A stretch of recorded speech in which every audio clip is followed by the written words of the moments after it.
Okay, everybody, this part of the module we're talking about checking accounts. And here's the thing, I'm 51 years old. If you're in my age bracket, you absolutely know how to write a check. But I have grown adult children who have never written a check.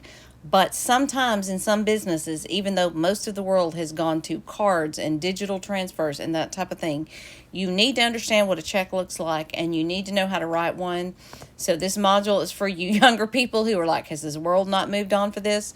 From this, excuse me, and the answer is not entirely. And I really don't like the way my worksheet has printed out.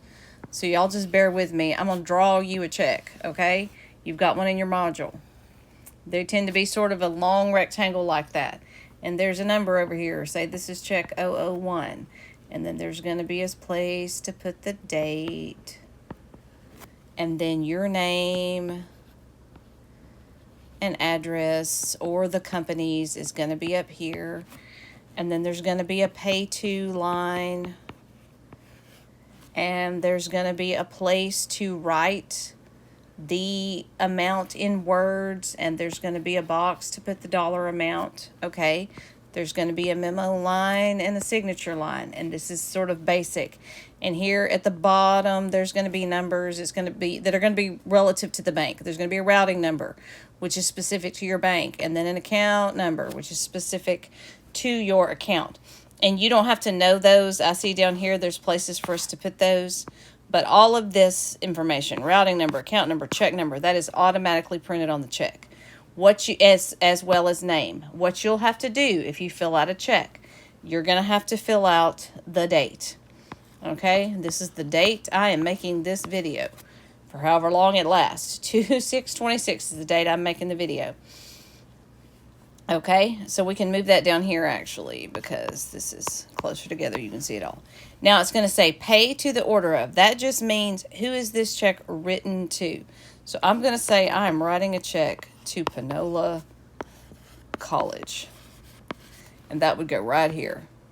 PC, Panola College. Okay, and in the dollar amount, we're going to say $100.10, okay? $100.10.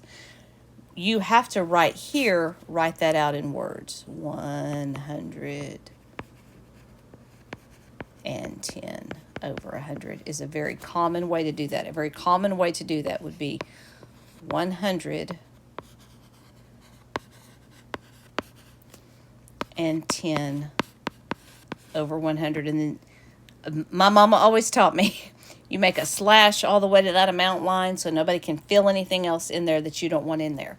Now, the memo line is optional. You do not have to fill it out on every check.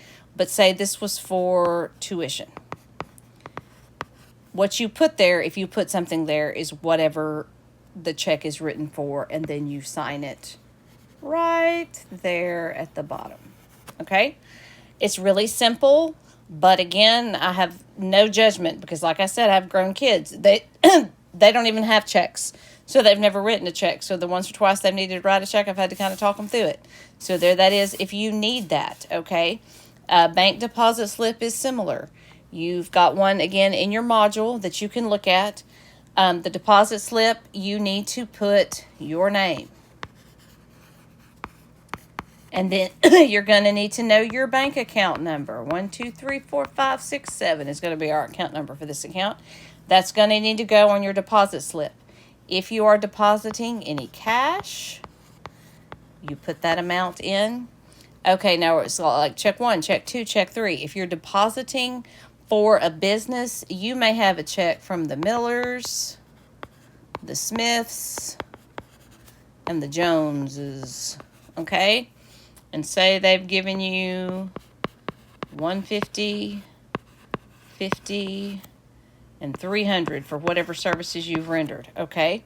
So your subtotal is going to be all of your cash, your 200, plus what have you got? You've got 500 in checks over here, so your subtotal is $700 total money you're dealing with. But now let's say you wanted some money back, which you probably don't because you're getting cash. But let's say you weren't getting cash and you've just got these $500 in checks. but you want some of that money cash in your pocket. That would be less cash received. You'd write that in here, and your total deposit would be $400. If you didn't want, if you did have the $200 check and you didn't want any money back, you'd have your $700